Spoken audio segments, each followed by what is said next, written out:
बिस्मिल्लाहिर्रहमानिर्रहीम। अस्सलाम वालेकुम व्यूअर्स, मैं कामरान खान हूँ और आप देख रहे हैं हमारा यूट्यूब चैनल हम पाकिस्तान और दुनिया। व्यूअर्स, आज 24 तारीख है, जनवरी की साल है 2023 और दिन है ट्यूसडे, मंगल का दिन। व्यूअर्स, ये हमारा छठा व्लॉग है और ये हमारे 5वें व्लॉग का हिस्सा है, सेकंड पार्ट है हमारे 5वें व्लॉग का, जिसमें हमारा टॉपिक था सल्तनत उस्मानिया से तुर्की तक। पिछले व्लॉग में व्यूअर्स हमने 3 पॉइंट्स पे बात कर ली थी कि ये कौन लोग थे जिन्होंने इतनी बड़ी सल्तनत कायम कर ली जो 3 बड़े-आज़मों तक फैली हुई थी। ये कौन लोग थे, क्या करते थे और किस तरह से इस्लाम लाए, दाखिले इस्लाम किस तरह से हुए। व्यूअर्स, इस व्लॉग में हम अपने मकसूद की तरफ बढ़ते हैं। आप पिछला व्लॉग सुन लेंगे तो आप सारी बात ठीक तरह से समझ सकेंगे। व्यूअर्स, ये 375 सदी हिजरी थी, बामुताबिक 8वीं सदी ईस्वी। तमाम तुर्कमानिस्तान इस्लाम ला चुका था और सिर्फ़ एक कबीला था जो 10,000 अफराद पे मुश्तमिल था और इनका काम डाका ज़नी और राहज़नी का था और ये अक्सर मुस्लिम आबादियों पे हमलावर होकर इनको लूट मार किया करते थे। और 8वीं सदी के आखिर तक व्यूअर्स ये भी इस्लाम ला चुके थे, इस्लाम कबूल कर चुके थे। व्यूअर्स, ये वो वक्त था जब इस्लाम के मुतअद्दिद खुलफा मिल्लत इस्लामिया की फलाह से और सिरात मुस्तकीम से हट चुके थे और इनकी तमाम तर तवज्जो का महव मरकज़ इनकी अपनी ही ज़ात हो चुकी थी।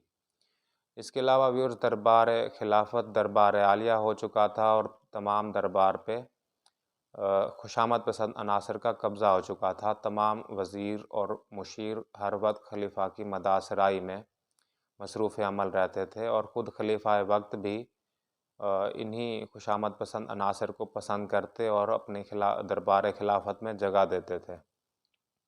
इसके अलावा भी व्यूअर्स, दरबार खिलाफत में शराब व कबाब की महफ़िलें रोज़ का मामूल बन चुकी थी और इसके अलावा दूर दराज के इलाक़ों से भी हसीन और नौखेज़ नाचने गाने बजाने वाली कनीज़ाएँ लाई जाती और रक़्स व सुरूर की महफ़िलें होती।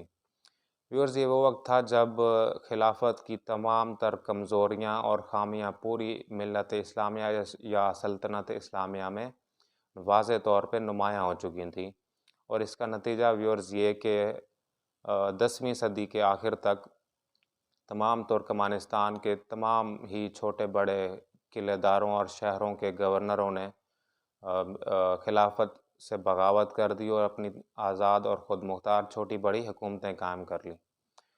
व्यूअर्स, ये सिलसिला सिर्फ तुर्कमानिस्तान तक ही महदूद नहीं रहा। तुर्कमानिस्तान के बाद मिस्र में भी यही हुआ और जनूब में फिर ईरान और शाम में भी तमाम किलों और शहरों ने अपनी आज़ाद और ख़ुद मुख्तारी का ऐलान कर दिया।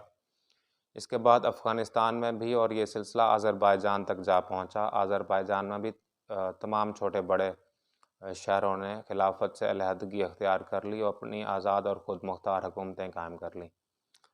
व्यूअर्स, इन तमाम बेशुमार छोटी बड़ी हुकूमतों में 4 हुकूमतें ज़्यादा ताकतवर हुई। इनमें एक ख़ुद सुल्तान मिस्र था, दूसरी सल्तनत सल्जोक थी जो ज़्यादा ताकतवर हुकूमतों में शामिल थी।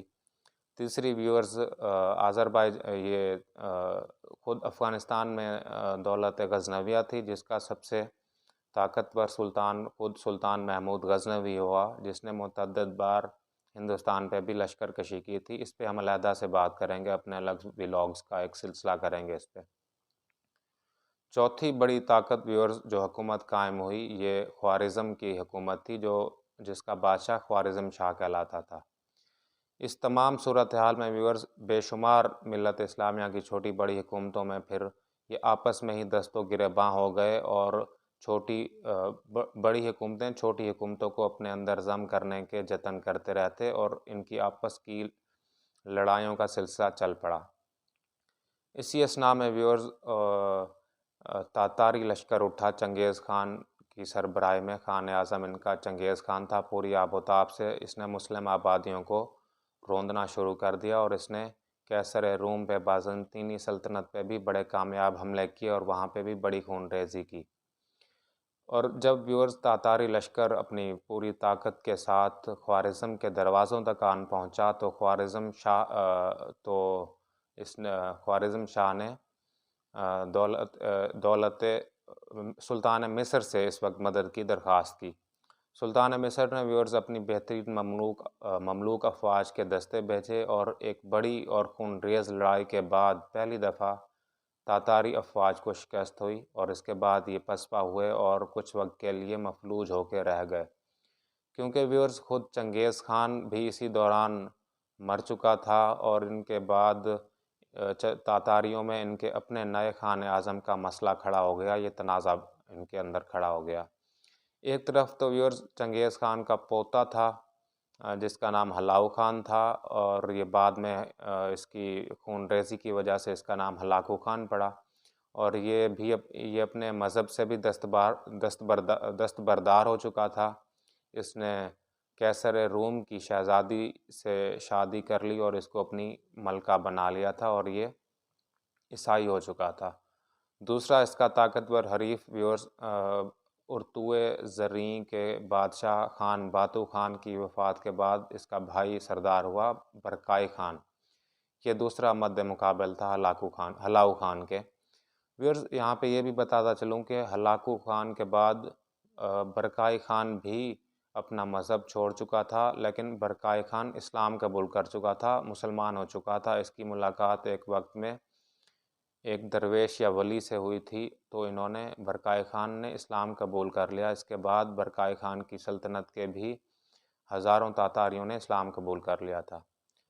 लेकिन व्यूअर्स ये हलाकू खान तातारियों का नया खान आज़म बनने में कामयाब हो गया और हलाकू खान ने अपने दादा की शिकस्त का बदला लेने के लिए एक बार फिर मुस्लिम आबादियों की तरफ रुख किया और इसने तुर्कमानिस्तान के बाद तुर्कमानिस्तान पे भी हमला किया और इसने सबसे बड़ा हमला किया बगदाद में, जिसने बगदाद में ख़ुद खलीफा को भी कत्ल कर दिया, शहीद कर दिया और इसके अलावा लाखों इंसानों को कत्ल करा दिया और इंसानी सरों से मीनार तामीर करा दिए। इस तरह से इसने खूनरेज़ी की बगदाद में। इसी जंग के बाद व्यूअर्स इसका नाम हलाऊ खान से चंगेज़ खान पड़ गया था।